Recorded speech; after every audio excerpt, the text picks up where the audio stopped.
पुराने कॉलेज के 5 दोस्त फिल, डॉम, हच, ल्यूक और रॉब एक पब में ड्रिंक्स के दौरान मिलते हैं और साथ में एक ग्रुप ट्रिप प्लान करने की बात करते हैं।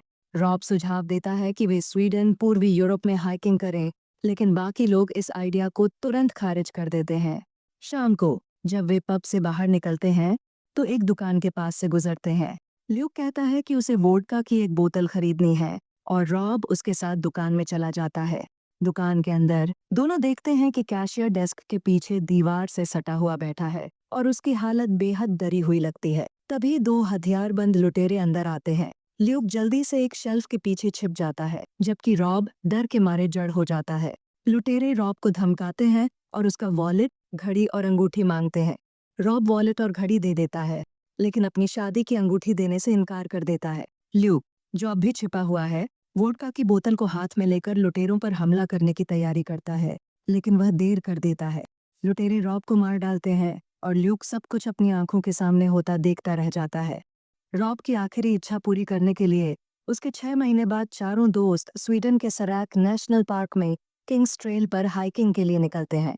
यात्रा के दौरान डॉम का पैर फिसल जाता है और उसका घुटना चोटिल हो जाता है, जिससे उसे चलने में दिक्कत होती है। हच नक्शे को देखकर तय करता है कि अगर वे ट्रेल को छोड़कर जंगल के रास्ते से जाएं, तो उनका सफर आधे समय में पूरा हो जाएगा। जंगल में घुसते ही वे अजीब घटनाओं का सामना करते हैं। उन्हें पेड़ों की शाखाओं से लटका हुआ एक मरा हुआ हिरण मिलता है और पेड़ों पर अजीबोगरीब निशान और प्रतीक उकेरे हुए नजर आते हैं। शाम ढलते ही बारिश शुरू हो जाती है, जो धीरे धीरे मूसलधार बन जाती है। भीगने से बचने के लिए वे एक पुरानी खंडहरनुमा झोपड़ी में पनाह लेते हैं। झोपड़ी के अंदर उन्हें दीवारों पर लटके हुए हार मिलते हैं, जिन पर वही अजीब प्रतीक बने होते हैं जैसे पेड़ों पर देखे थे। जब वे झोपड़ी की दूसरी मंजिल पर जाते हैं तो फिल को एक अजीब लकड़ी की मूर्ति मिलती है। वह मूर्ति एक इंसानी धड़ जैसी होती है, जिसका सिर नहीं है और जिसके हाथों की जगह सींग है। रात में सभी को डरावने सपने आते हैं। सुबह उठने पर ल्यूक देखता है कि उसके सीने पर अजीब से घाव के निशान है। वहीं फिल को वे झोपड़ी के अटारी में बिना कपड़ों के एक प्रार्थना की मुद्रा में उसी मूर्ति के सामने घुटनों पर बैठे हुए पाते हैं। यह सब देखकर वे झोपड़ी छोड़ने का फैसला करते हैं और जंगल में और गहराई तक निकल जाते हैं।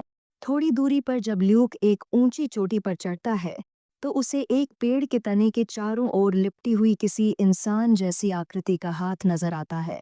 वह अपनी बात समूह को बताने की कोशिश करता है, लेकिन डॉम उसकी बात पर भरोसा नहीं करता।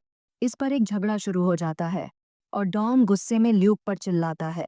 वह कहता है कि रॉब की मौत के लिए वह ल्यूक को दोषी मानता है और उसे डरपोक करार देता है, क्योंकि उसने उस रात रॉब की मदद करने की हिम्मत नहीं दिखाई। उस रात ल्यूक एक और डरावने सपने से जागता है और अचानक चीखें सुनता है। उसे पता चलता है कि हज का टेंट खाली है। ल्यूक, फिल और डॉम जंगल के अंदर चीखों का पीछा करते हैं। सुबह होते होते उन्हें एहसास होता है कि वे रास्ता भटक गए हैं और अपने कैंप का स्थान याद नहीं कर पा रहे। वे बिना टेंट और सामान के हज की तलाश जारी रखते हैं।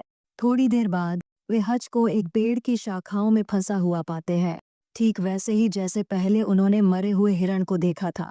वे हज के शरीर से उसका कंपास और चाकू लेते हैं और उसे पेड़ों की शाखाओं से ढककर अस्थायी रूप से दफना देते हैं। ल्यूक, फिल और डॉम को एक पहाड़ी के नीचे छोड़कर जंगल देखने के लिए एक ऊंची पहाड़ी पर चढ़ता है। वहां से उसे जंगल का किनारा और दूर कैंपफायर से उठता हुआ धुआं दिखता है। वह उत्साह में नीचे लौटता है, लेकिन वहां पहुंचने पर वह देखता है कि फिल और डॉम अपने टॉर्च पेड़ों की ओर चमका रहे हैं। तभी अचानक फिल को एक अज्ञात प्राणी घसीट कर ले जाता है। ल्यूक, डॉम छुपने के लिए एक जगह ढूंढते हैं, लेकिन जल्द ही वह ल्यूक को दौड़ने के लिए प्रेरित करता है। दोनों अपनी जान बचाने के लिए भागते हैं। रास्ते में वे देखते हैं कि फिल का शव भी पेड़ की शाखाओं में फंसा हुआ है। वे मशालों से सजे एक रास्ते पर चलते हुए एक छोटे से गांव में पहुंचते हैं। पहले ही घर में शरण लेने की कोशिश करते हैं, लेकिन अंदर जाते ही गांव के लोग उन्हें पीटकर बेहोश कर देते हैं। जब ल्यूक होश में आता है तो वह खुद को एक तहखाने में हाथ बंधा हुआ पाता है। एक बूढ़ी औरत आती है और ल्यूक के सीने पर बने निशानों की जांच करती है। वह अपने कपड़े हटाकर वैसा ही निशान दिखाती है और फिर बाहर निकल जाती है। उसके आदेश पर दो आदमी डॉम को ऊपर ले जाते हैं।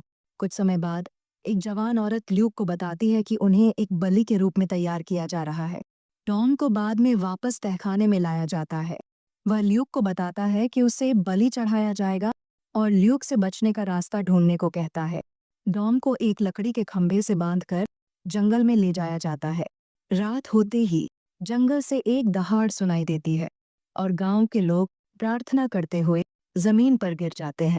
डॉम को एक दृष्टि दिखाई देती है जहां उसकी पत्नी पेड़ों से बाहर निकलकर उसका चेहरा थामती है, लेकिन असल में यह वही प्राणी होता है जो लकड़ी की मूर्ति जैसा दिखता है। वह डॉम को खंभे से निकालकर एक पेड़ की शाखा पर चढ़ा देता है जहां उसकी मौत हो जाती है। ल्यूक अपनी जंजीरों से छुटकारा पाने के लिए अपने अंगूठे को तोड़ देता है, लेकिन दूसरी जंजीर तोड़ने से पहले वह पकड़ा जाता है। जवान औरत उसे बताती है कि यह प्राणी जोतुन है, जो स्कैंडिनेवियन पौराणिक कथाओं का एक देवता है। गांव वाले इसे बलि चढ़ाते हैं और इसके बदले अमरत्व प्राप्त करते हैं। वह ल्यूक को चेतावनी देती है कि या तो वह प्राणी के सामने झुकेगा और उनके समुदाय में शामिल होगा या मारा जाएगा। ल्यूक किसी तरह बंधन तोड़कर तहखाने से भाग निकलता है। वह ऊपर की मंजिल पर जाता है और देखता है कि एक कमरे में कई मम्मी जैसे जीव प्रार्थना कर रहे हैं। वे वास्तव में प्राणी की पूजा से अमर बने लोग थे। ल्यूक मशाल से उस कमरे में आग लगा देता है। प्राणी इस आग से क्रोधित होकर गांव के अन्य लोगों को मार डालता है। ल्यूक इस मौके का फायदा उठाकर जंगल की ओर भागता है। जंगल में प्राणी उसे पकड़ने की कोशिश करता है और उसकी मानसिक स्थिति को तोड़ने के लिए भयानक भ्रम पैदा करता है। यह बार बार उसे घुटने टेकने और झुकने पर मजबूर करता है, लेकिन ल्यूक कुल्हाड़ी से प्राणी पर वार करता है और भागता रहता है। वह सूरज की रोशनी का पीछा करते हुए जंगल से बाहर निकलकर खुले मैदान में पहुंचता है। प्राणी पेड़ों की सीमा से बाहर नहीं आता, लेकिन क्रोध में दहाड़ता है। ल्यूक भी उसके सामने चिल्लाता है, अपनी जीत का इजहार करता है। फिर वह सड़क की ओर बढ़ता है, जहां एक गुजरती हुई कार उसके लिए सभ्यता की ओर वापसी का संकेत देती है।